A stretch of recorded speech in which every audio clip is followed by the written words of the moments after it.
to get a better public understanding about Taiwan and its people. So to this end, GTI has a number of programs. We have a bi-weekly publication called the Global Taiwan Brief. We have 3 podcasts. We do public seminars just like this. So we highly recommend you check out our website, www.globaltaiwan.org, if you'd like to learn more about GTI. So as I mentioned, I'm absolutely thrilled to be part of this discussion this afternoon to discuss Taiwan's private enterprises in a time of geoeconomic uncertainty. So despite operating in a vibrant, business-friendly environment, Taiwan's private enterprises are heavily impacted by cross-strait security risks, national interests, investor confidence, and interdependence within the global economy.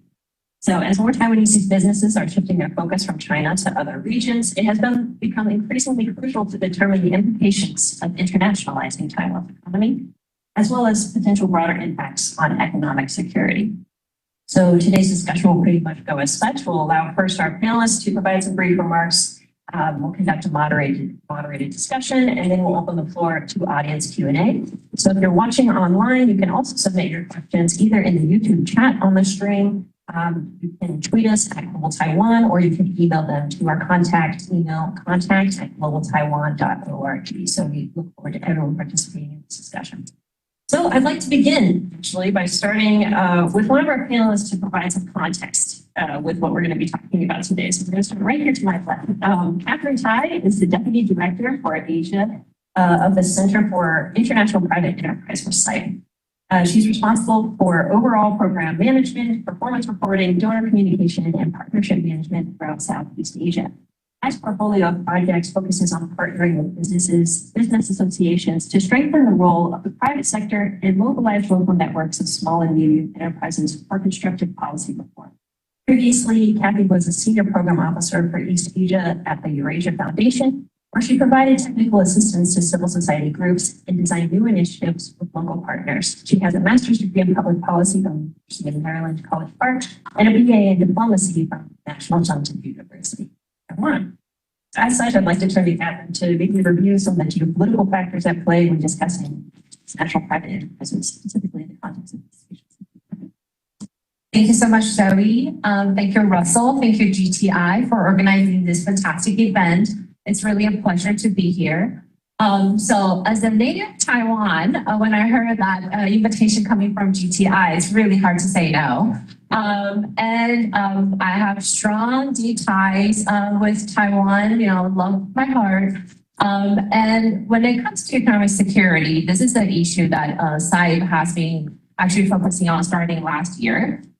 So just a quick few words about CIPE. CIPE is an organization, we're an international affiliate of the U.S. Chamber of Commerce.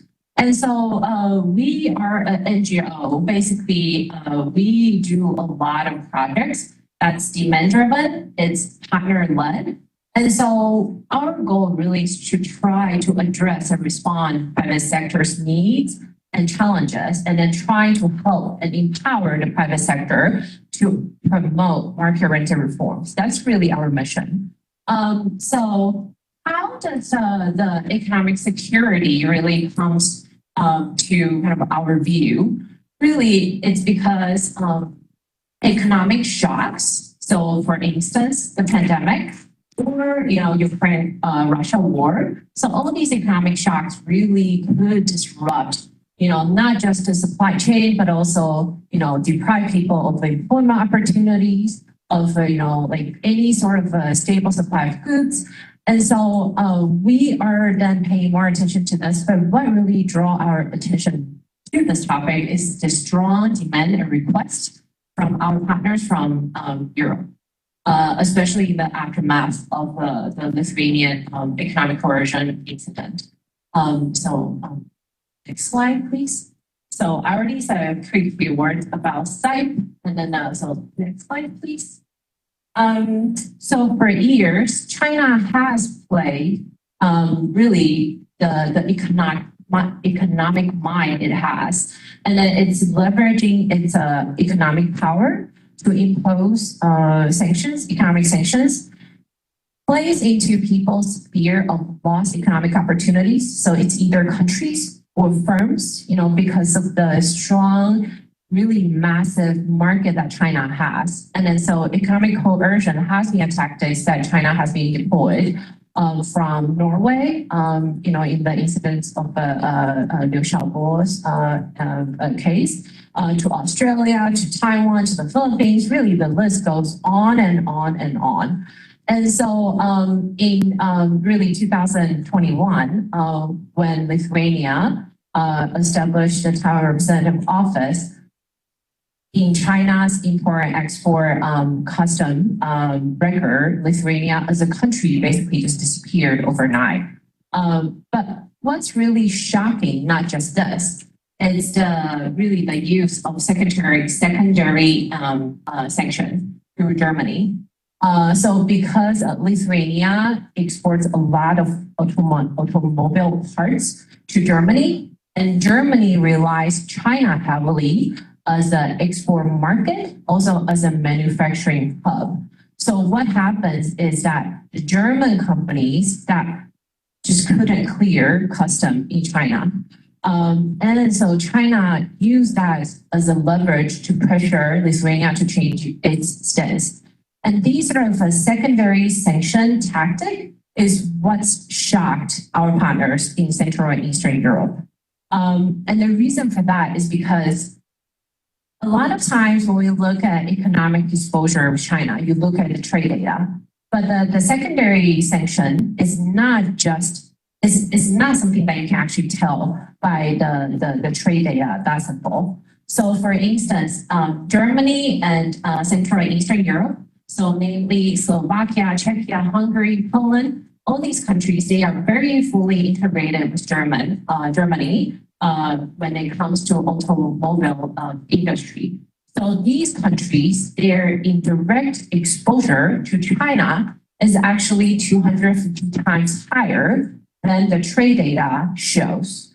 So SAIC recently did a report with our partner, and then it shows exactly that. If you're interested in this report, I can certainly share the report with you after today's discussion. And so, can we go to next, please? And so when it comes to economic coercion, it's also a very interesting trend from China is that if it's a good or a product that China can easily find substitute from, then China is less likely to select that good in its sanctions list. So for instance, previous one. So like Australian wine or pineapples from Taiwan, these are the ones that China can find alternatives or substitutes. So that's less likely to be on the sanctioned list. But then in the case of say iron ore from Australia or coal, so these are the things that China actually needs, then China will not put them into the sanctions list. So it really has a very sophisticated calculation domestically from the China side in terms of like what's being put on the sanctions list. And then the next one. And then so when it comes to economic dependency, really East Asia countries, so Japan, South Korea, Taiwan, we all know these are export-oriented economies. So from these charts, you can see Japan and Korea export 25% to China. So does Taiwan. Next slide, please. And so Taiwan's export to China is about 25%. It's pretty consistent. But if we add Hong Kong into it, it's about 40%. So that's something we need to change, right? So then we need to talk about how do we mitigate the risk? How do we reduce the economic dependencies? So usually two things. So next slide, please. So one is to diversify the export portfolio. So to ensure the reliance on single market and also to allow a broader base of consumer base and then to reduce vulnerability to supply chain disruption of specific markets. So the second one will be on import. So it will be import from a variety of different suppliers. Also is to ensure less disruption from supply chain shocks. And then also to make sure that there's a steady supply of goods for trade. And then again, to reduce dependence on import of single source of supplier. So policymakers around the world, especially East Asia, these, export-led economies have been really, advancing risk mitigation strategies. So Taiwan, for instance, have been adopting two kind of national strategies. So I think my fellow panelists will talk a little bit more on that. One is reshoring, and then second is the southbound policy. So similarly in Japan, since 2019, Japanese government have been thinking about how they can reduce supply chain vulnerabilities. So then in 2022, Japanese government introduced the Economic Security Promotion Act. It's really a landmark legislation. This shows that Japanese government has been really taking the lead from its national security strategy and incorporate this into the whole economic system and in the trading portfolio. So they're thinking this holistically. So they're not just thinking about this topic from national security angle. They're really looking at it from all fronts. So Japanese government's leadership in this is something that we as an organization will do a little bit more work on. So our plan in the next 3 to 6 months is really actually to documenting how the Japanese firms and Japanese government work hand in hand to ensure the supply chain resilience. And then going back to Taiwan, at the firm level, based on the conversations that we have had with Taiwanese entrepreneurs, really two different strategies. One is you're not thinking, they are thinking about reducing productions, but for some companies, they really are thinking about adding new production sites outside of China. And then the second thing they are thinking is that they need to incorporate these sort of risk management into like highest level decision-making process. The reason for that is it's easy to talk about risk mitigation or to talk about supply chain diversification, but when it's in the implementation phase, it's really a slow and painful process. So the discussions that we have had, the entrepreneurs, they are looking for actually 4 different things. And then any new investment destinations will have to fit into these 4 criteria. One is, does it have sufficient supply of skilled labor? 2, do they have predictable political environment? So will there be a coup the next day? Will there be a conflict, next month, right? The third factor they're looking at is stable supply of electricity. 4th is, can the country or the investment destination accommodate a whole cluster of relocation? They cannot just move along. So when we think about Taiwanese economy, a lot of it, yes, it's semiconductor, but a lot of it is the so-called, 电子五个, the telecom, like big five, right? So then they need all the upstream, downstream suppliers, to all go with them. So not just semiconductor, the same thing, right? So, TSMC, all the other companies, they cannot just move along. They need the whole cluster to move with them. So that makes the whole relocation or nearshoring, friendshoring process very challenging because it could lead to, expensive production, and then it might potentially impact the productivity and competitiveness of these firms. So the government's intervention and assistance, such as Taiwanese government's assistance, providing a lot of funds and support in the process is actually quite necessary. And Japanese government also provides corresponding fund to help supply the supply chain diversification process. So the last slide. So last slide, this is basically a question I want to pose to the audience. I know GTI's crowd usually, are kind of have defense expertise. So the reason why I want to show this is the first quarter of trade data coming out of China is that China's trade or China's export to Latin America, to Africa, to ASEAN have all increased by about 25 to 30% the first quarter. And so also you can see from this slide is that China's trade to global south has surpassed China's trade to US plus EU plus Japan. So I guess my question is that if we're thinking this from defense or security perspectives, what are the implications? Like, are we thinking about this holistically? Because this is not just an economic issue. This is not just, trade transactions. If we're really thinking this as a security and defense angle, then what are the implications for the rest of us? So I will stop here. So that's a question for the audience, and I hope to hear from you and learn more from you. Thank you.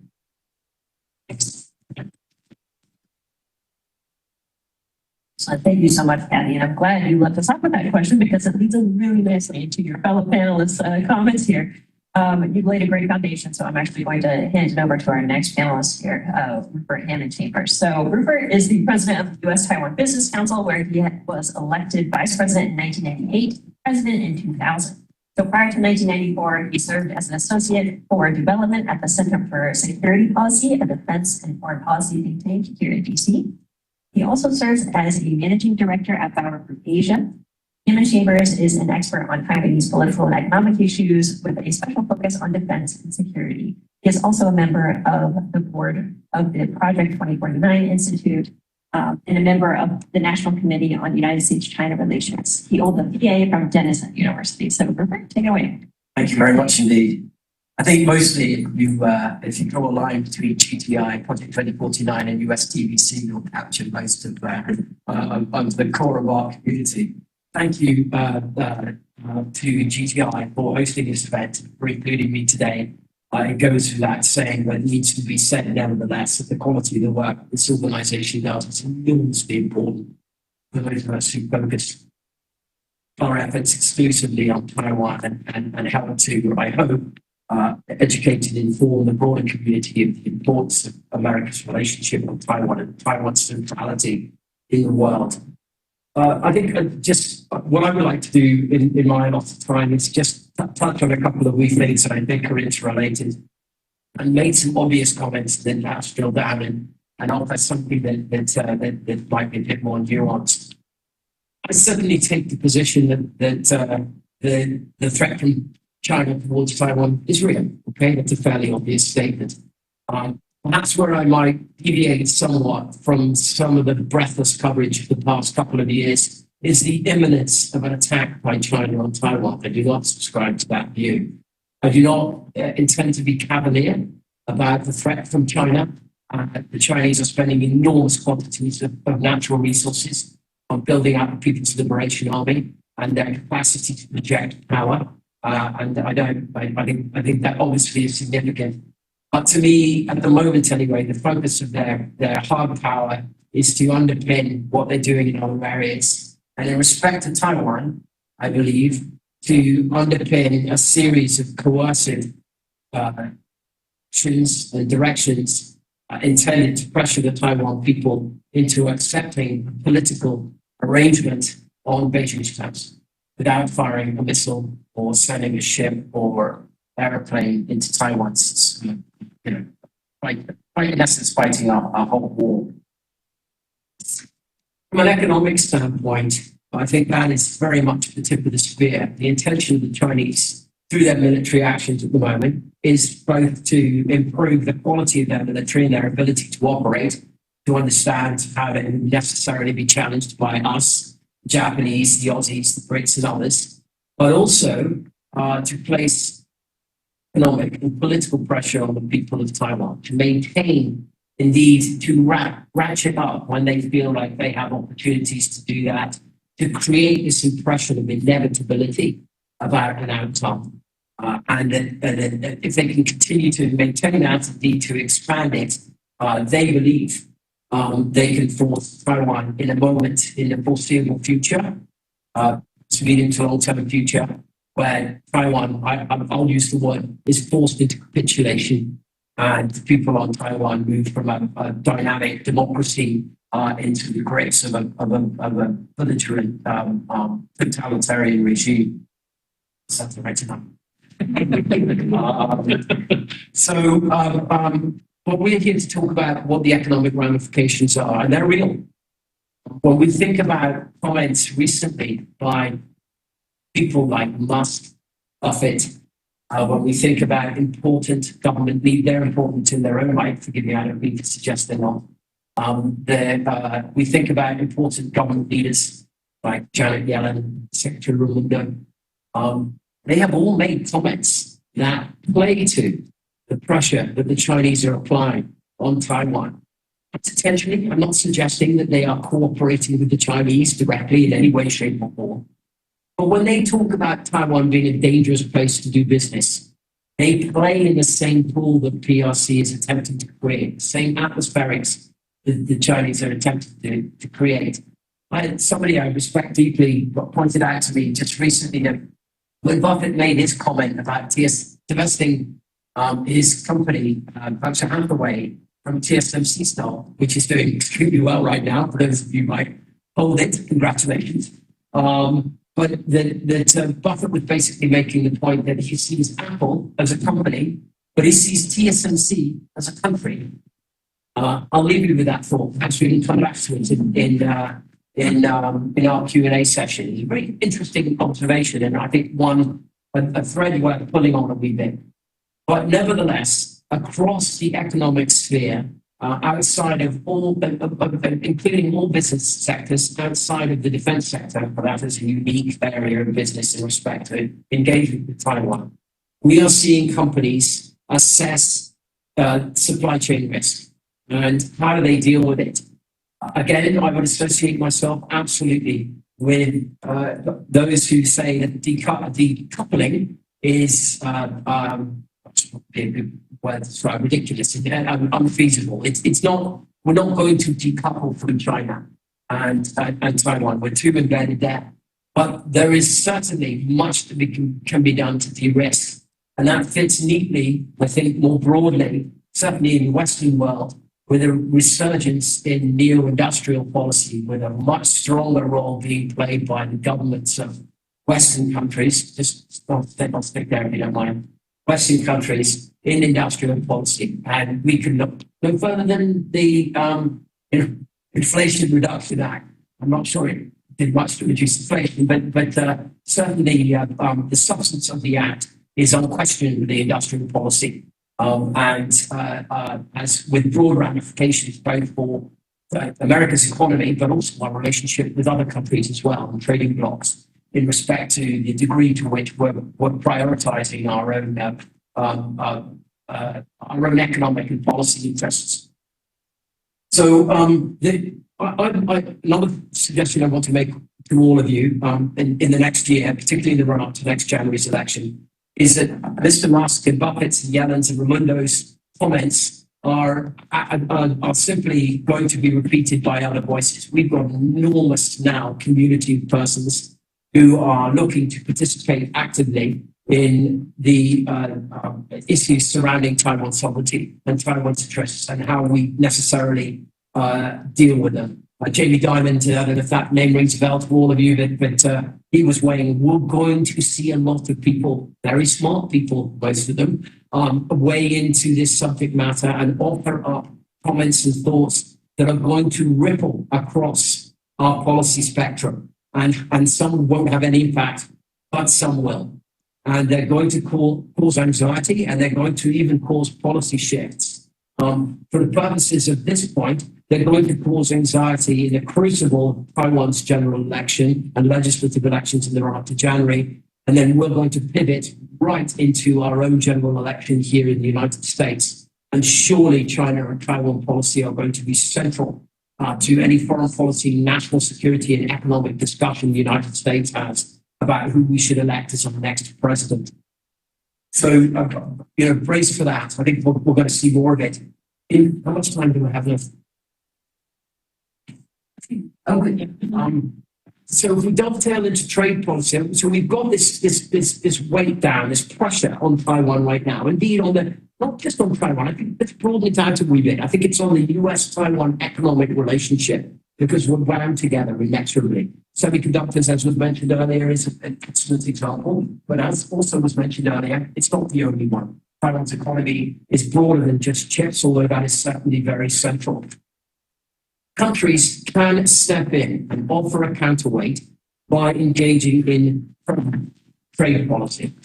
We have at the moment the US-Taiwan Initiative on 21st Century Trade. It is one policy one trade mechanism or platform that we are pursuing, but there are others, EPPD, excuse me, TIFA and others, but that's the one that's up and running at the moment. It's attracting a great deal of attention. It's also creating attention, forgive me, it's also creating some interesting tension. For those of you that may have noticed, the House Ways and Means Committee had a vote this week. 42-0, it voted in favor of the US-Taiwan Initiative on 21st Century Trade. And then I can see one video, but I could have, I just didn't choose to. To a man and woman who I did see or read about, they got up there and they were highly critical of the administration being proactive, playing offense on trade policy, making the point that, in one sense, that they support US-Taiwan economic engagement and the necessity of it, but in another, that it's Congress's remit to pursue trade agreements and that the executive branch needs to be extremely careful to the degree in which it weighs in there. I am quite sympathetic, frankly, to the tensions between the congressional and executive branches over a division of power.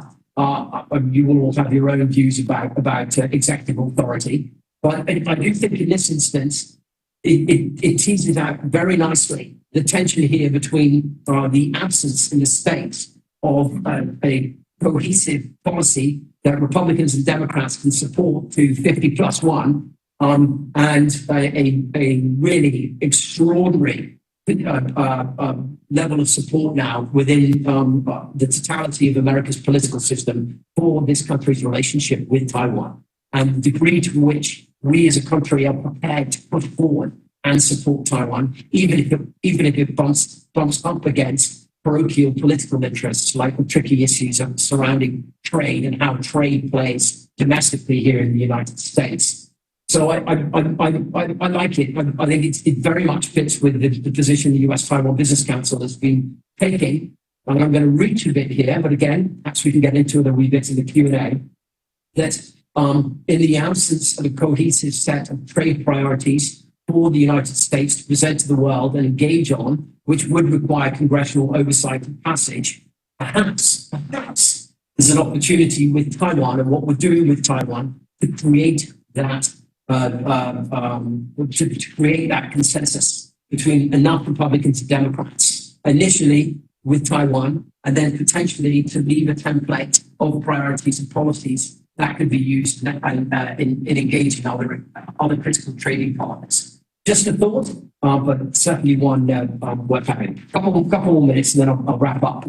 When we think about what the impact of this economic coercive policy is having on Taiwan, it's very real. I look at it in the audience today. I know there are a lot of you who are in and out of Taiwan often and who have an acute, granular understanding of the country, of the tensions within its people, and within this election cycle, economic vulnerability is definitely being felt. And it's being played to by the PRC, but the US is playing in this pool as well. Our Chips and Science Act has caused considerable anxiety. So neo-industrial policy, parochially focused on the semiconductor industry, which is at the heart of Taiwan's economic miracle. Taiwan people, quite understandably, are extremely sensitive about any threat that may be represented to the loss of the centrality of that, the loss of its technology, and the people who participate in the research and development, and the industrial base. Supplies over now, the SEMI released its updated numbers this week, over 60% of contract manufactured chips are now made by Taiwan businesses. Over 90% of high-end chips. And frankly, Taiwan is pulling away from Samsung now. I mean, it's a TSMC, pardon me. Where there was parity 2 to 3 years ago, now as they push into 2 nanometer and producing in scale and even 1.4, TSMC now is beginning to open up some space between itself and its Korean competitor. So this tension within Taiwan is real. It's being felt by the people, and the pan blue, the deep blue media and the Chinese are of course playing in that pool. They are absolutely digging at this sense of anxiety, and it does require a response from us. And that response can come through government engagement interaction, such as involving in the Chips for Alliance, which is government driven, and other government platforms that allow Taiwan to participate and actively represent itself, to have agency in a way in which it allays some of those concerns. And then just my final point, it can also come with the way in which companies act. For those of you who may have recently tracked Jensen Huang's trip to NVIDIA, from NVIDIA to Taiwan, I mean, honestly, it was like Katy Perry's tour, or I mean, it was just extraordinary. He was like an absolute rock star. He is a rock star in a different sense, so that is clear. But it was an extraordinary outpouring of support, not just for a returning son, if you'll excuse me for putting it in those terms, but for what NVIDIA represents, a company now worth over $1 trillion. Its intellectual property is enormously important in our lives today, and in my humble opinion, will only become more important as technologies like artificial intelligence become more part of our day-to-day activity. But Jensen, if we go back to the tooling event in Phoenix, Arizona last December 6th, where Jensen took the 5 minutes that he had to talk to the assembled people, including our president, Mr. Biden, he talked about trust. Talked about trust for 4 to 5 minutes. One word. That's all he focused on. It was brilliant. It was one of the best speeches I've heard. And it absolutely struck at the very core, the very nature of the technology relationship between the United States and Taiwan, that we would trust a partner so much that we would be prepared to take a business that's worth $1 trillion. And that $1 trillion is predicated on the intellectual property that business owns and has developed, and hand it to another company for production. The level of trust that's required for that is just extraordinary. And I think for me, it captures much more broadly, it's much more reflective of the nature of the relationship between the United States and Taiwan. These are two countries that trust each other implicitly. And while we do a great deal already, there is much still that we can do. But it requires parity, and it requires each to support each other. It requires the US to support Taiwan economically, both through government action and company action, and it requires Taiwan to support the United States in its own requirements, such as creating a broader industrial base in areas like the semiconductor industry. I'll stop there. Thank you all very much.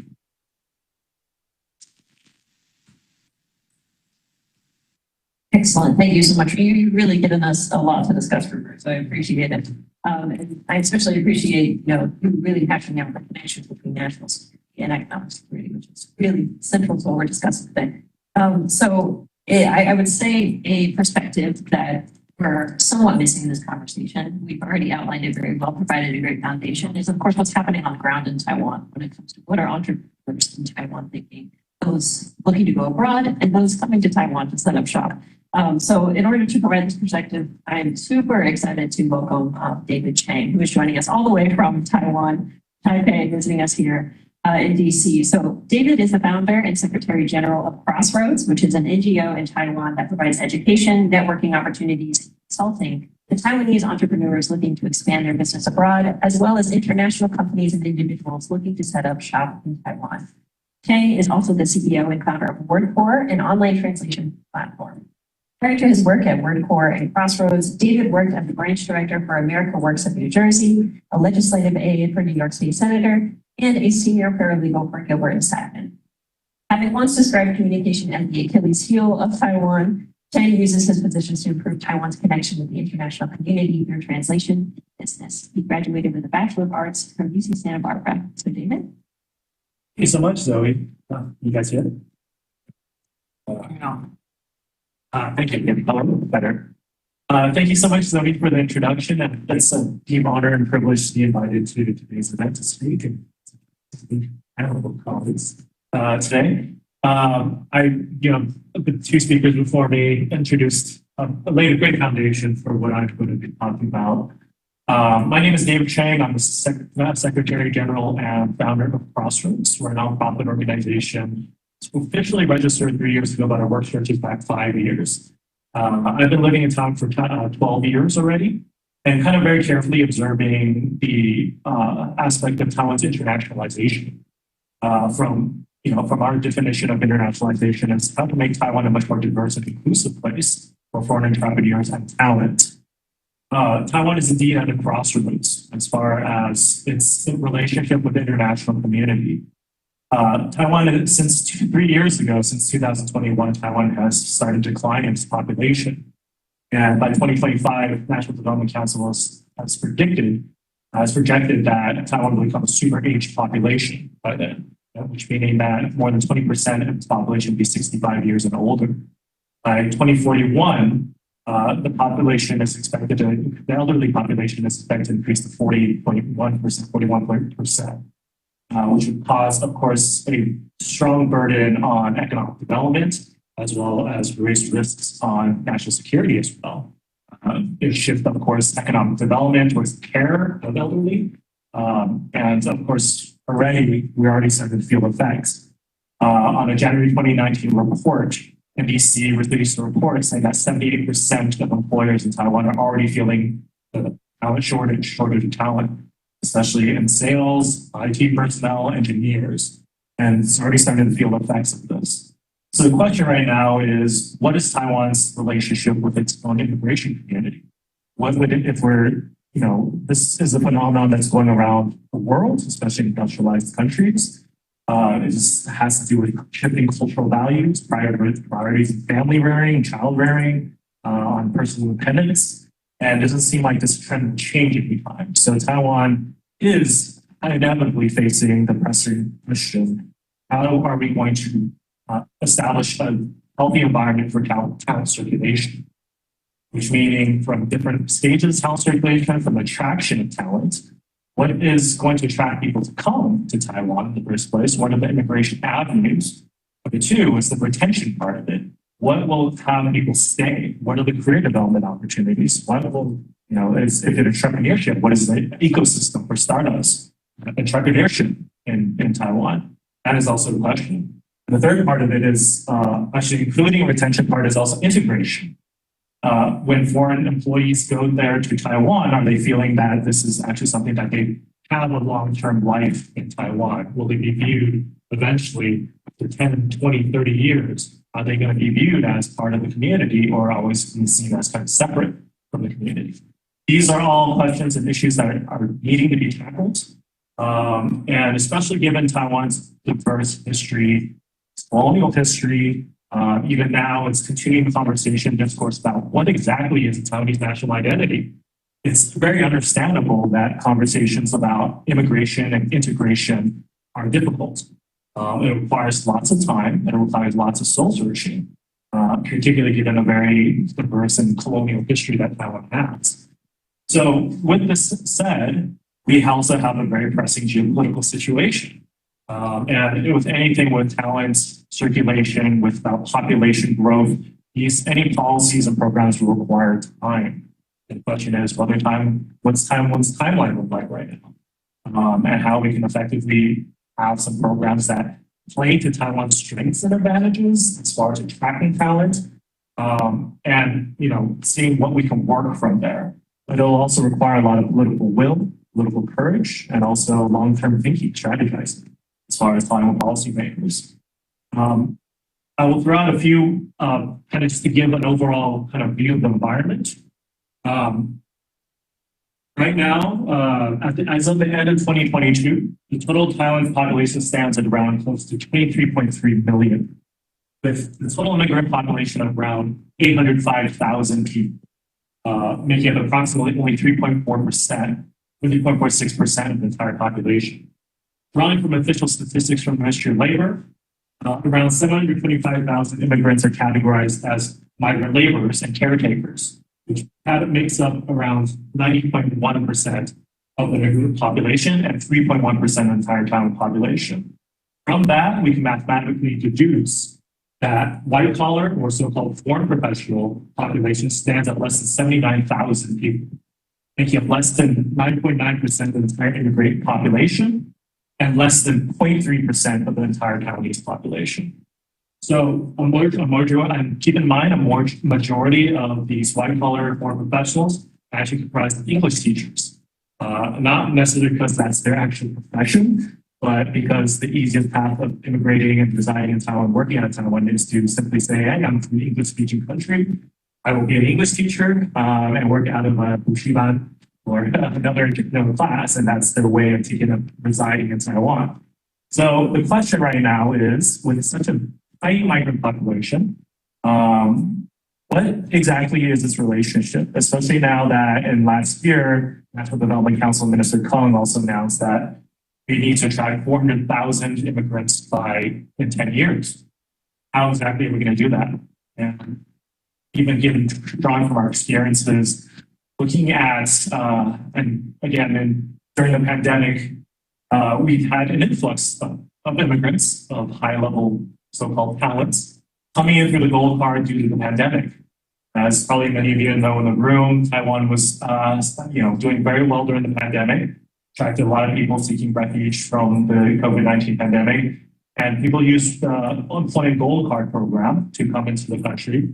And, it was a very interesting moment because a lot of people who had no previous experience in Taiwan suddenly were experiencing and understanding incredible Taiwan. And these are people from all over. But the ultimate question that was always booming in the back of our minds was, they're here, but are they going to stay? And that was always the question of what, through this interaction in Taiwan, what are their opportunities to stay? Are there resources, services that cater to their needs, and would they actually, find life? Unfortunately, we were seeing a lot of statistics about people finding troubles with basic services like banking, with education services for their children, for families. They were finding, they're being put at the back of the list because they're foreigners to be able to enlist and enroll in education. Other kind of systemic issues right now that we are also dealing with right now are very basic kind of rights sometimes. One of the campaigns that we are launching, and we've launched since March, is a disability inclusion campaign. We realized after kind of talking with many of our community members that if you're an immigrant in Taiwan and you become disabled mentally, physically, you do not actually have a right to get a disability certification, which is actual official recognition of your physical or mental disability. And especially now that Taiwan is also ramping up its own efforts to attract talent, and you also have an aging foreign population there. The question is right now is, where exactly does Taiwan stand with its relationship with its immigrant population? Are you going to be offering equal protection and access to social benefits, social services, or will there always be kind of a view that they are immigrants and there's, they can be kind of taken out and kind of, seen as, I hate to use this word, but kind of as second-class citizens. And even in our engagements with policymakers, legislators, control room members, on issues like this and others, the common kind of rhetoric that we hear is, oh my gosh, we actually didn't know these things existed. It's amazing. Our actual image of foreign residents in Taiwan are people, having a great time and drinking at pubs all the time. We didn't know there were actually serious issues like, hey, you become disabled, you get hit by a car, your age, suddenly you're out of the system and you're told, and we've heard this from our community members, doctors seriously saying, sorry, but good luck. And these are some immigrants who've been there for 10, 20 years, started businesses there. And these are holes. And you can see because of this gap in the population, there is unfortunately, more bridges are certainly needed to engage. And Taiwan really needs to recognize. I mean, again, what are the political incentives of working and advocating for an immigrant, non-voting population? It's not, of course, on the brink of the forward edges of everyone's minds, but at the same time, it's also thinking about Taiwan's long-term strategy and development. How are you going to create an environment that is accessible, and also very easier to navigate, especially given geopolitical concerns, risks. There's a lot of, disadvantages that Taiwan needs to actually improve on right now. And that is a question that is actually the ultimate purpose of Crossroads. We're trying to act as that communication channel, as the go-between between policymakers and the international community, and trying to fix the overall every step providing solutions from talent circulation has to happen all at once. It has to happen from attraction, retention, to cultivation. How does it all tie into one picture to allow people to go in and basically prosper and thrive in buildings harmoniously? So I will stop there. I would be more than happy to share about a lot of other initiatives that we're working on in our question and answer session too. But yeah, Taiwan is an exciting place to be. If you guys are anytime welcome to come to Taiwan, I will be there. So feel free. Thank you. Yeah, thank you so much, David. It's a lot of, what can be insanely bureaucratic issues that are also at the root when it comes to Taiwan's internationalization of its businesses. That can be a huge challenge. So thank you for outlining those for us. Well, we're going to dive right into our moderated discussion for a moment. And I'd like to actually begin with the question that's quite general, but I think is essential to maybe our listeners here and those at home to truly understanding where Taiwan is at when it comes to internationalizing its private enterprises, its private sector, some of the challenges that lie ahead here. So the question is basically, when it comes to Taiwan's economic security, is a more globalized Taiwan a more economically secure one? What are the challenges that comes with internationalizing its private sector? So I'd like to hear from each of your own perspectives. What do you think of that? I can start. I think I really have a lot of admiration for Taiwanese entrepreneurs. And I think if you look at Taiwan's economy compared to Japanese and Koreans, like the traditional, East Asian like tigers, I think Taiwan's economy really truly is small and medium prices driven. So the majority of Taiwanese businesses are SMEs.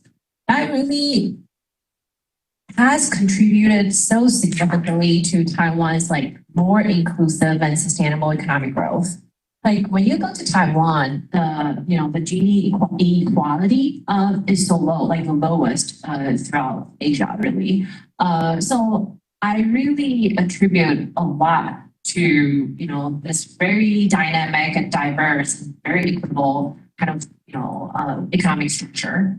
At the same time, because it's SME dominant, it's a little bit harder for Taiwanese businesses to have these sort of bigger scale overseas investments. And because some of them is investment in capital intensive. When you go to a new country, so for instance, the electronics companies, when they're looking for new investment destinations, they're looking at India, Mexico, Northern Vietnam, Southeast Asia. They have to navigate a lot of local hurdles. It could be regulatory, very burdensome, dozens of different permits they have to get. We hear that all the time, even from our own, private sector partners throughout the region. And then so when you coming from Taiwan, it's a brand new environment. It's very difficult. Language could be an issue. Regulatory understanding could be an issue. Compliance could be another issue. So all these becomes really Herculean tasks for individual companies to overcome. So I think Taiwanese business associations, especially industry association, could actually play a bigger role And I think they are doing that. And then to kind of organize and facilitate these sort of, larger investments overseas. So yeah, I see that both as a kind of advantage, but also at the same time as a little bit disadvantage of Taiwanese businesses when they are trying to, pursue new overseas adventures. So as far as internationalization, what I would like to focus on, of course, is talent circulation, this aspect of it. You mentioned obstacles, and I think I probably briefly mentioned it in my opening remarks. Overall, the biggest problems right now, of course, are policymakers seeing immigrants as not necessarily the most politically appetizing topic. Again, immigrants are a population that have no political rights, and of course, with a very nervous economic environment, suddenly saying you're opening up the borders to get more people to potentially compete for jobs is always frightening. It's not just a Taiwan issue as well. So as much as there's a longer term strategy for the country to attract more talents, to make it more friendly, as far as the actual implementation of it, sometimes you'll find a lot of government agencies dragging their feet. And one of our biggest kind of our challenges as processors is always to find out where the pressure points are. What legislators or allies we can work with to provide the proper pressure to say, look, there's a national strategy at work. How can we actually, work together on this together? I also like to say that one of the biggest challenges as far as just people, I say half seriously, and sometimes that there's actually a thin line between internationalization and colonialization among the concept. Basically, in the sense that you'll find resistance to it, because if you ask any Taiwanese professional or person in Taiwan, you say, what do you think about Taiwan's future as a more international player? No one will say no. They say yes, internationalization is great. 国际化, you hear this concept quite a bit. But how to get there? What exactly it means, that's where the definition sometimes can fall differently. I think in the majority of time people you speak to when you say 国际化, they think of it as a means to make more money. As far first and foremost. But as far as making Taiwan a more diverse place, you'll have general agreement to that, but how? That falls into the wayside. And exactly about, attracting people to come here and work. And then all of a sudden, what is their role down the line? Are they going to become citizens? Are they becoming long-term? These are questions that will require a lot of time, a lot of consideration about this. But until these kind of questions start, having some type of discourse around this and solving these kind of issues about integration, it needs to happen. As far as entrepreneurship, why we are also asking for promoting a more international environment is how it can really benefit as an island. Again, with such a small migrant population, foreign residents provide just like in the U.S.'s example, immigration provides a lot more international connections, resources, people, the ability to reach out and to connect to international markets. You need these types of connections with the rest of the world. Foreign residents can also act as informal ambassadors, representatives, markets, people who talk about Taiwan. And to make it much more accessible, this in sense is definitely a big thing for Taiwan. And learning about it. And again, you'll constantly hear from Taiwanese folks about, going abroad, working overseas. That's only for people who are rich. These people with families with resources. But if you can bring people to Taiwan, and give them more perspectives and, less of a barrier to talk to people from different cultures, I think that really begins from a very human level about how you start internationalizing Taiwan. Because right now, it's a huge barrier for most people to think about even working overseas, going overseas, or even starting companies that have an international effect.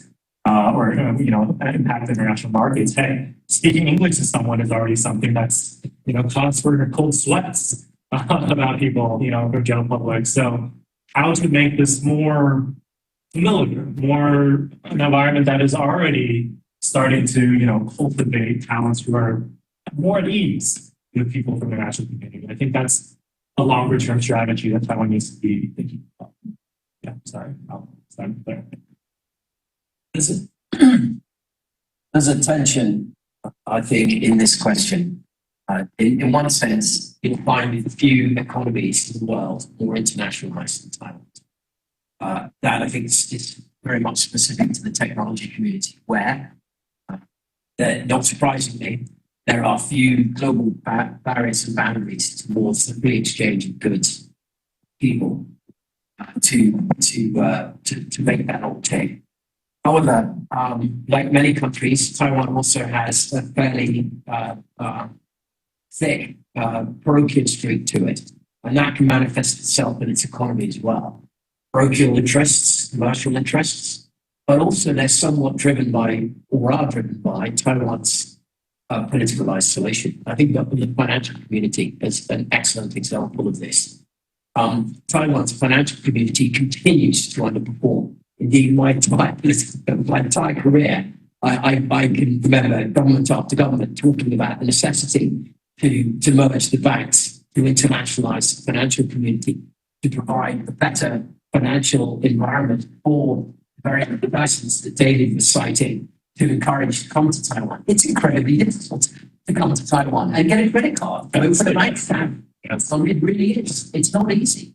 And these are very basic tasks. If you're trying to persuade a young professional or a young family to come and live and work on the island and participate and contribute to the economic, cultural, and political welfare of its people, these things have to be smoothed out. And there's a lot of chatter each time we get new governments, but they go nowhere. And I think, in fairness, part of it relates to the fact that if Taiwan were ever to enter a financial crisis, who would bail them out? They're not part of any of the large financial institutions like the IMF that regularly roll out to bail out countries that chronically underperform or mismanage their finances. Taiwan would be on its own, and guess who would take advantage of that? 100%. It could even be an existential crisis. So managing at a very conservative level, we had the governor of the Central Bank of China, CBC, that's Taiwan's central bank. I'm sure you all know that, but nevertheless. Here, they would pitch a very conservative vision for how Taiwan should operate in the financial community. But it is a tension with the necessity of the country, as David and Catherine so eloquently pointed out, to internationalize across the board. The more international Taiwan is, the more integrated Taiwan is into the global community. I personally believe the more likely it is, the less likely it is the Chinese will attack, because the rest of the world will be that much more vested in peace and security in Taiwan Strait and the economic welfare of the people on the island. But one final thought on all this, that requires political courage on the part of the rest of the world to include Taiwan in these institutions that the rest of the world benefit from. If we're going to encourage, nay, even press Taiwan to go down this path, there has to be room for Taiwan in organizations like the IMF, the World Bank, and others. I don't know what that looks like, but there has to be some sort of formal arrangement that provides the Taiwan people with the kind of economic security they need to ensure that, if, God forbid, there is some sort of existential financial crisis on the island, it does not turn into an existential political crisis for the island people.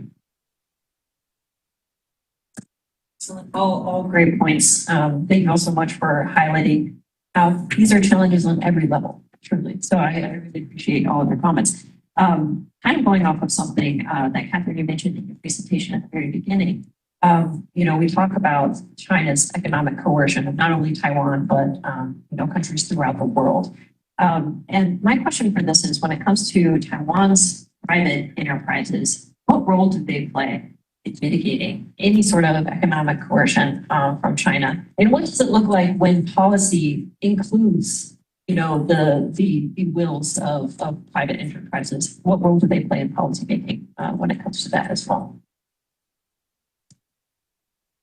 I think that pointed out a very difficult and challenging position that enterprises usually have is like they don't have a lot of say over what China could do because China usually employs these sort of tactics unilaterally. So whenever China perceives that the threat is like as a direct attack to China's core interest before it's about territorial disputes or territorial integrity. Now it could be anything and everything that goes against its leadership's preference or will, right? So like even in the case of say Australia a couple of years ago, like they're calling folk to kind of look into the bottom of the origin of the COVID-19, even that will cause the sanction from China. So I think it's a little bit harder to say because of the power imbalance between China versus like other countries or versus companies that, have to kind of maintain a relationship. So I think that sort of power imbalance is just putting enterprise into a very challenging position.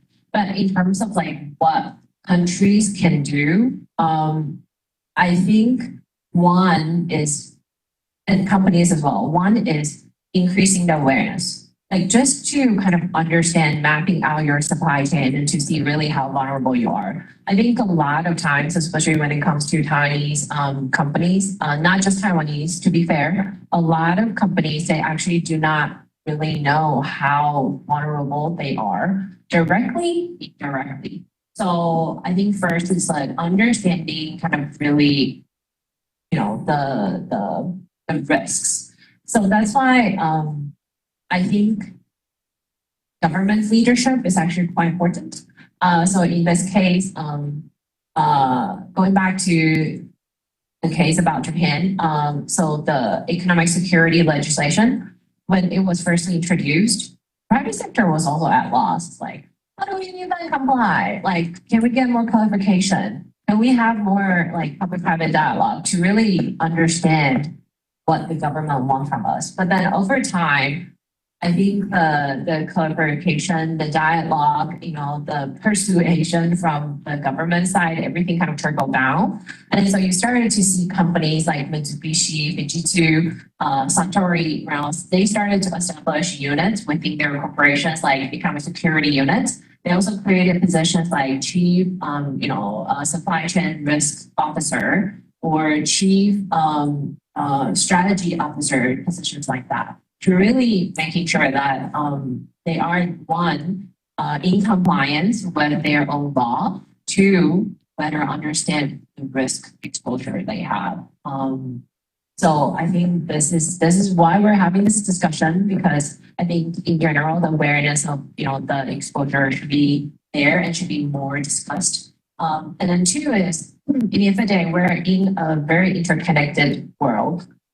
So when people are talking about trading blocks, trading systems, so what choices and options we have after we realize the exposure, right? So then I think at that point, then we can really think more proactively, how do we pursue different, say, trading blocks, trading route, different supply chain block, whatever. But we need to understand really, the mapping first.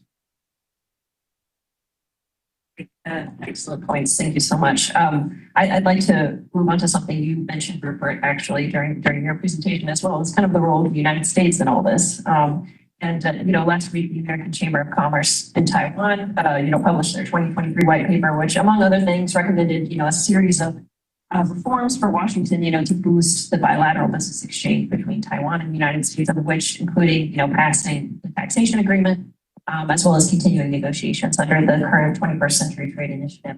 So, in your opinion, is the United States doing enough to boost the internationalization of Taiwan's businesses? Kind of what are the challenges that lie ahead in the U.S.-Taiwan relationship in that way?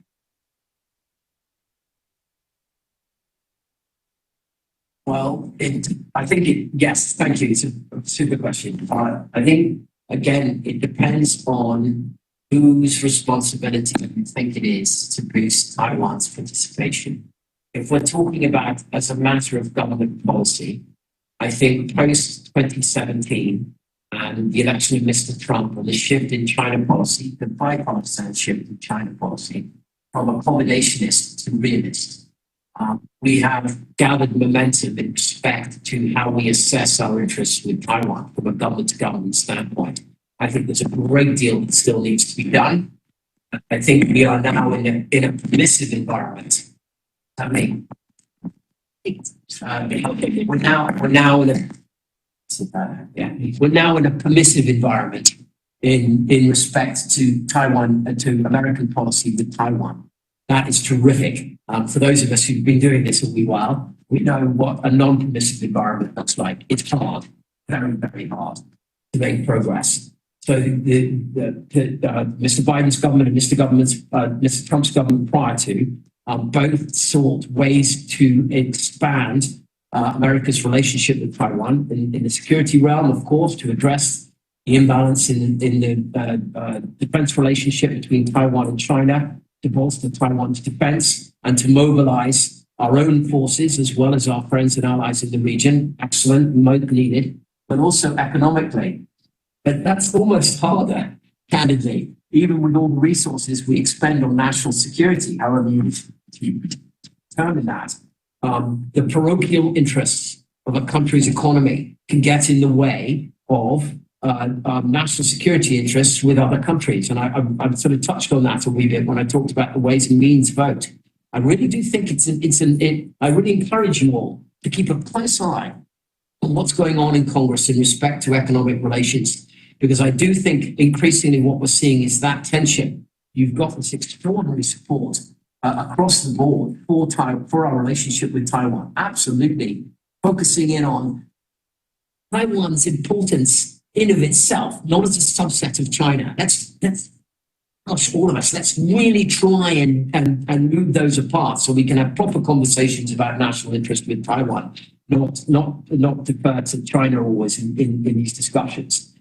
There's a lot to be said there, but also we have the cauldron of American economic policy as a subset of the overall politics of our country, and trade policy is not seen in a positive realm. And I think we're going to struggle as ambition increases in the economic realm from a government standpoint. Watch the tax agreement, right? We've got Mr. Menendez's language out there as a precursor. There are absolutely rumblings at state and treasury about the possibility of a tax agreement of some kind between us and Taiwan. That will require congressional oversight, it will communication, it will require discussion and debate, and ultimately passage if we can get to that point in time. That's going to be a big lift, a valuable and important one, but nevertheless a big lift. I think on the business to business side, there's a lot to be excited about. There really, really is. For all my point about the downward economic pressure that the communists are applying to Taiwan, the fact of the matter is that businesses like Google and Nvidia and Lam and Applied, and I mean, gosh, across the board, we can pluck out the world's leading technology companies, and they are not reducing their economic engagement with Taiwan. They're increasing it. They are doubling down, and that is encouraging. That is a positive, both for the people of Taiwan, but also for the nature of the relationship between us here in the States and Taiwan as a critical partner and ally. Great, thank you. And I appreciate the optimism when it comes to. You'll always get that. I'd like to finish. I have one more question for our panelists here, and then we'll open up to audience Q&A. And just a reminder for those at home, we are accepting questions online as well. You can submit it into the chat, or you can tweet us at Global Taiwan, or send it to contact@globaltaiwan.org. So my final question here is for you, David. And it's about, data showing that Taiwanese people working in China, the number of them has actually steadily decreased since 2014. So I'd like to hear your thoughts on, has this been coupled with return to Taiwan, tech talent or other forms of, high-level talent, Taiwanese returning to Taiwan? If not, what does the future look like for talent flow? As far as people the less people going to China, there is definitely across the board. We actually have people from our community who used to live in China decided over the last few years that China is no longer the place it used to be. They came back to Taiwan, whether they're foreigners or whether they're Taiwanese, but really kind of seeing. But let me rewind a little bit. With Taiwanese entrepreneurs, I think there are those who have the ambition to look at China probably are looking at other places. That's the thing is, for ambitious entrepreneurs or people who are looking, well, they're probably already looking because they don't see Taiwan as a place where they can necessarily develop. So they're looking at places overseas. As far as foreign entrepreneurs and come to Taiwan. Sorry, can you repeat the question again? Sorry about that. Sorry. Yeah. Yeah, no, I just think that it's really interesting that there used to be a lot of reports in the early 2010s about Taiwan's brain drain, right? And that the main beneficiary was China. So many of them were going to China. Seeing as this is kind of no longer the case, it's been steadily decreasing. Where are Taiwanese entrepreneurs going? And what are, like, I guess from your perspective would be really great. What are some ways that Taiwan can kind of mitigate that, bring that talent back to? I think overall, those who, again, for Taiwanese entrepreneurs looking to go overseas, I think we've been hearing a lot. Again, our focus is mainly on talent coming in. But as far as Taiwan entrepreneurs going overseas, we do hear a lot coming, seeking opportunities in the States as well as Southeast Asia. It's part of the, probably part of the, southbound policy. There's been a lot of exploration of that part. And as far as attracting them back to Taiwan, again, the market isn't huge. That's one of the concepts we hear about Taiwan as a place where entrepreneurs should start. For foreign entrepreneurs starting a business in Taiwan, it's usually we hear cheap labor. We hear that engineering talent, technical talent, especially if you're a tech startup, it's a great place to find really great engineers at probably a third salary wage. That's been the number one kind of what we've been hearing from entrepreneurs in Taiwan about setting up in Taiwan. Again, but that's also layered with difficulties in banking, difficulties in financial services, as well as also work culture differences as well.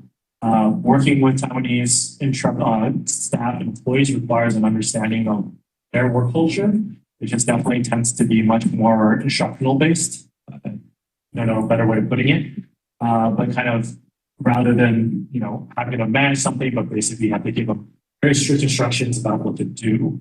Which, for the most part, I think with the tech entrepreneurs that we deal with, that works perfectly for them at times.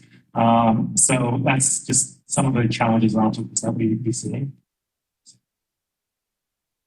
Great. I very much appreciate that insight. So we're now going to open up to audience questions. So we actually have a mic that can be brought around. So please state your name, your affiliation, and your question. I'm Peter Humphrey, an intelligence analyst and a former diplomat. To be honest, if China wants to invade using nothing more than baseball bats, it could win. They're willing to sacrifice enough violence. I am less sanguine about the potential for the invasion being postponed for long periods of time. And the reason for that is because all our intelligence tells us that this is Xi Jinping's number one desire. He wants credit reuniting China. My problem is we have a lot of magical thinking about how prepared Taiwan is for this invasion. They'll probably wait for hydropower to recover in China. They'll wait for more COVID effects to disappear. And they'll probably wait for the inevitable real estate collapse to be bypassed. But after that, 5 years down the road, maybe we've got vulnerability. We have zero indication. 5 years from now, Taiwan will have more weapons than Ukraine preparing for that invasion. And there's no convoys coming from Poland to Taiwan. So Guys, you gotta wake up. If you want weapons, you're gonna have to manufacture them. And I'm asking if the private enterprises are in any way prepared to make the torpedoes, to make the anti-ship missiles, to make the drones that might sink the invasion. Because that is the only way in which Taiwan survives, is to sink the invasion fleet. Any responses on Taiwan's indigenous weapons manufacturing? Or I know, Catherine, you mentioned before in your writings quite a bit about energy being another major concern if there is a frustrating tendency. So if you'd like to elaborate on that as well. I'm definitely not like a defense expert, so I would try. I think that's a great question. Based on what we heard, it's not going to be. I mean, like we consulted, asked some like defense experts in Taiwan as well here in the U.S. The consensus we've heard is that it's not going to be like a full-on assault or invasion, because Taiwan doesn't really have the beach for them to even land. So it's going to be essentially kind of a blockade situation. And so these are kind of experts' opinions. So I'm just repeating what the results of our consultations are. And on top of that, I think energy is really the top concern, because Taiwan's liquefied natural gas only has about like 10, 12 days, at most 14 days reserve. And so, once the blockade is posed, then how long Taiwan can really go on without energy. So that really is kind of the top concern I've heard. And I welcome other experts.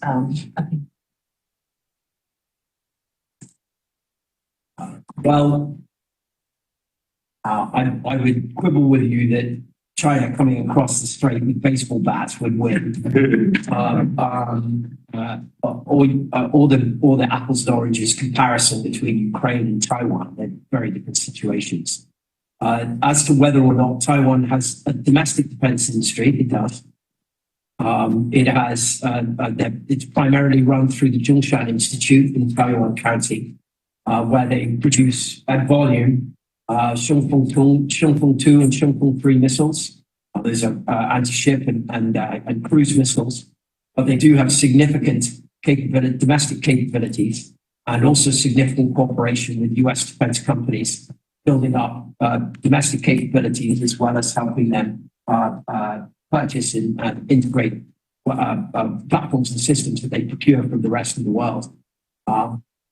It is a race against time for sure to maintain a balance of power in the strait. And the fact of the matter is, in the continued era, hopefully ending of strategic ambiguity, Taiwan's Ministry of National Defense can only ultimately rely on itself in respect to any of the contingencies that we might come up with that threaten Taiwan's sovereignty. I do believe that the US and Japan would be there, but that's not something that Taiwan could take for certain. They have to maintain their own effort. One other quick thought: it is the policy position of the two main parties, the Kuomintang and the Democratic Progressive Party, to continue to build up domestic defense industry, both the legacy companies that they have, as well as to encourage their significant technology base to enter and participate in providing Taiwan with capabilities, not just in the hard power area, but also cyber and others. I just want to add something here. So this is just my personal opinion. So not with side. I think the threat coming from PRC is information warfare. I think that really is the most concerning part. When I follow Taiwanese news, I see a lot of politicians will just retweet something, repeat something, and it's just without even thinking through some of the consequences. So I see that as a more of a threat to Taiwan's democracy, and then to really undermine people's confidence in its own political and economic systems, than more than like really the I mean, yes, like, all the security kind of stuff is super important as well. I definitely recognize that. But I think really on like the human level, the societal level, is that their information infiltration that worries me the most. So thank you both. Do we have any other questions from our audience members here? Yes. In 17 years at Taiwan Semiconductors. Well, I was just in Taipei last month. Colleagues, most of them the business school. My question is, what should Taiwanese companies do more to help America? Because the consensus is Taiwan is fine. It has been, is always is a very resilient. Taiwanese companies manage to solve problems and they're doing it in spite of its fact the absence of organizations. Because of so that's another matter. And I think the question is, how can Taiwanese companies do more to help the American companies and also the American government and its new endeavor, its new industrial policy, FAA, bilateral infrastructure sector, chips, science in America. Americans got problems, big ones. Number one, workforce development. Not enough STEM engineers in America. Okay, you have a lot of Taiwanese tech companies used to hiring the best engineers, but here it's hard. Number two, manufacturing. There is not almost okay. It's not just building the factories. Engineering folks to run the factories at a cost-effective and time-delivered basis. Taiwan has all of that in space. That's why you have a lot more companies. My question is, how should Taiwanese companies, being a transnational private enterprise, help the American private sector and also government and succeed economically so that one's future can depend on the U.S. future? Because if you were together, you have a big America. Any responses to that?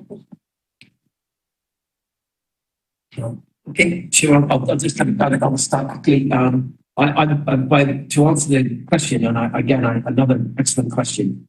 I would point to the systems integrators. Let's take Foxconn because it's the best example. If you look at what's going on here with the rollout of environmental policies and how they're driving electrification, we're obviously at a very early stage in all of that.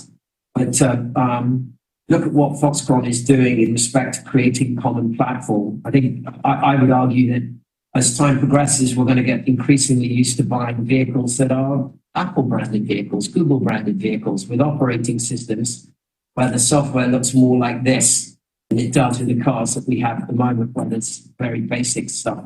Think about Apple CarPlay, the very basic example, and it certainly reflects my point. Where a company like Foxconn goes, with its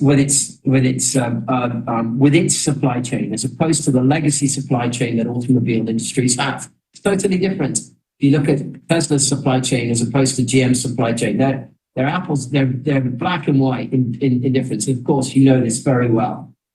Importantly, Tesla's supply chain runs through Taiwan. GM's supply chain does not.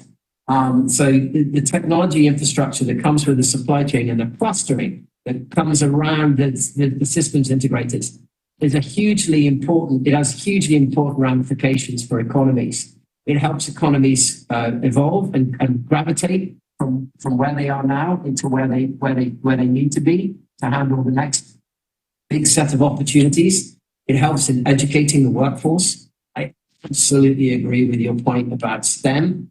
We could do maybe GTI could do a session. David's job is so important in respect to Taiwan's long-term health and well-being, getting immigration right, so that the country has an expanding workforce and a population to support its older people from a well-being standpoint, as well as the economic, political, and security environment ongoing. But the systems integrators for me are really important. Foxconn is obviously in Taiwan and China. It is in India now. It's done a deal with the Saudis. Europe, TBD. I think the Europeans, if there are any in the audience right now, it's a big opportunity for you.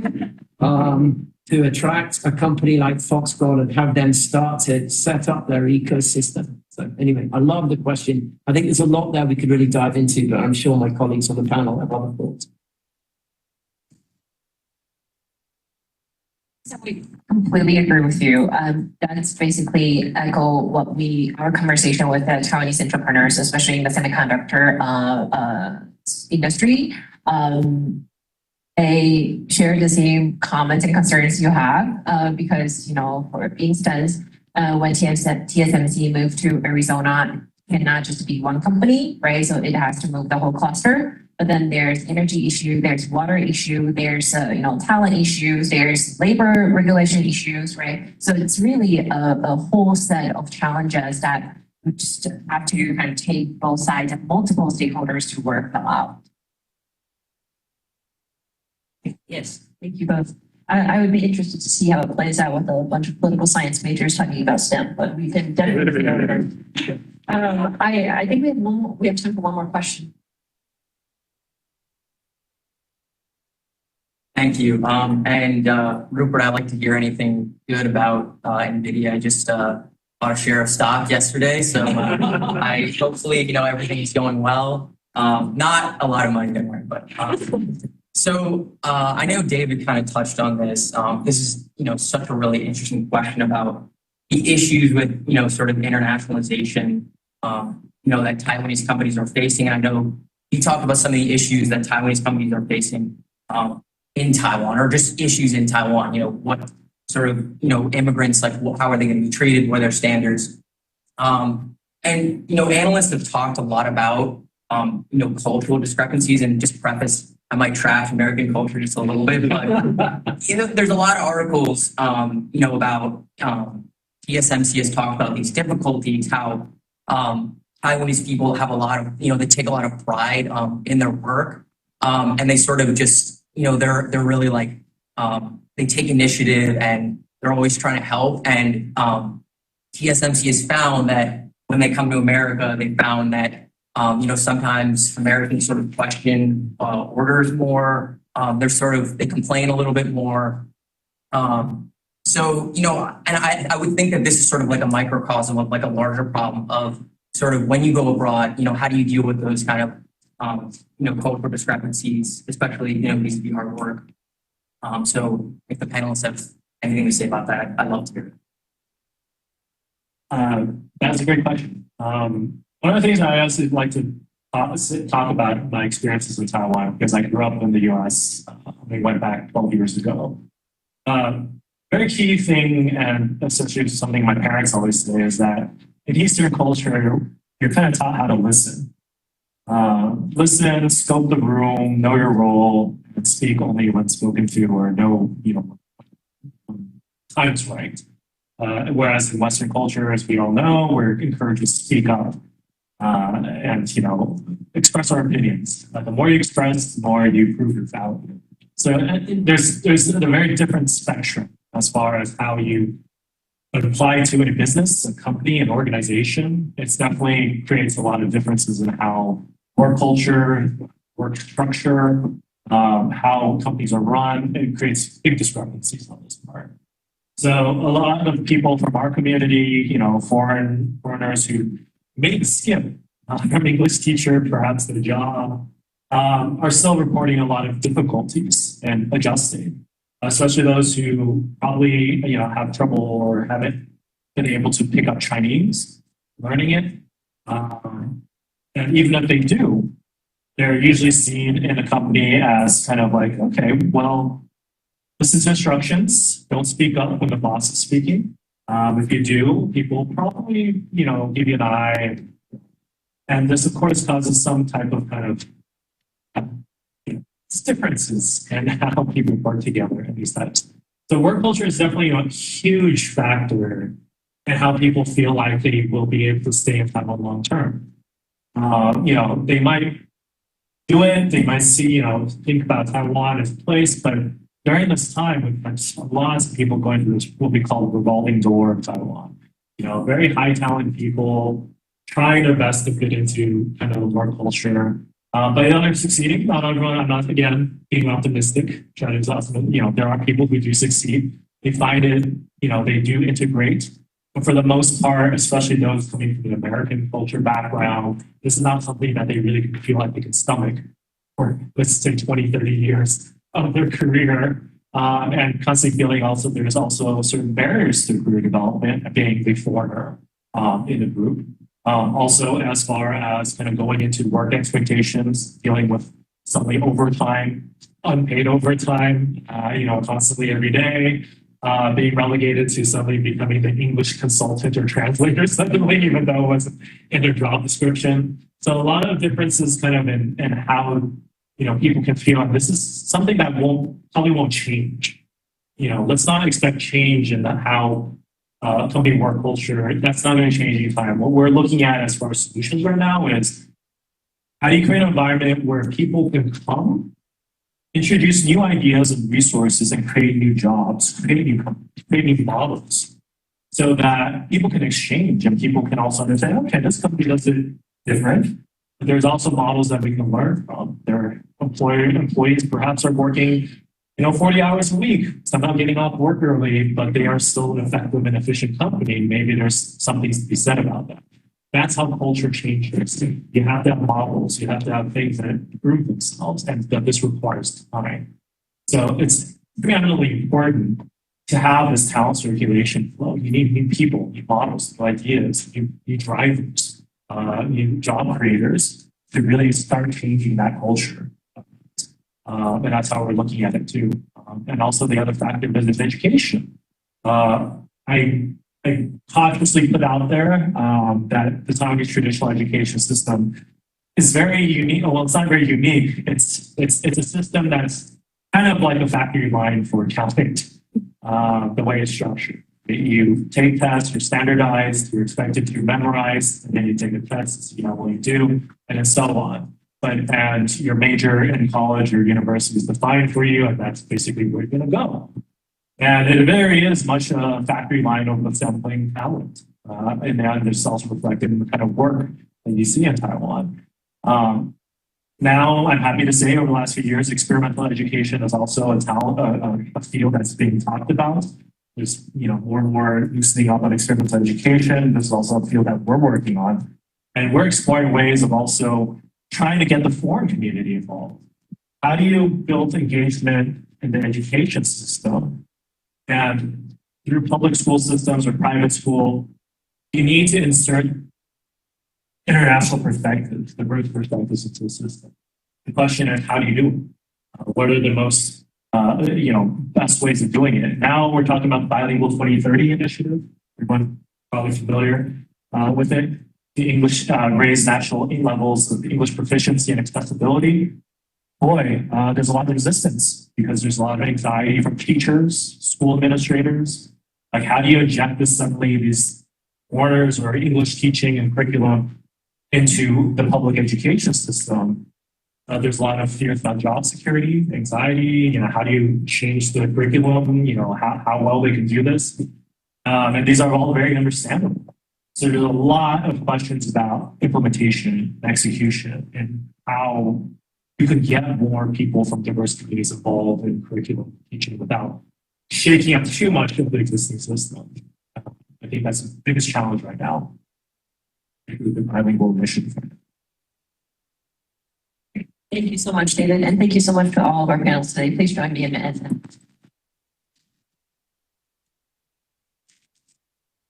Thank you all for joining us today. Thank you to the Taiwan Foundation for Democracy for sponsoring today's event. Please grab something to eat. Please feel free to mingle and hang out. Thank you again for joining us. Well, good morning.